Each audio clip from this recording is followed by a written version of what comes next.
Good morning, pada ko web handa. Labang cake spawn lo.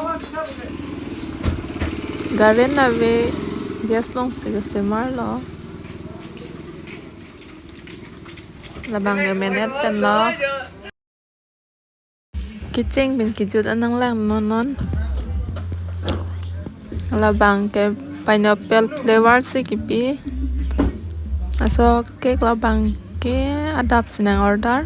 Ani kan saman nain pemat adap sistemar mat garen na we dat mahdi gas long sedang rong lo. Non bang icing kuri lo. La icing kuri tang et lote color bang ke green pen pin se lami. Ini ke pu ekta color jasi silam kyong hai na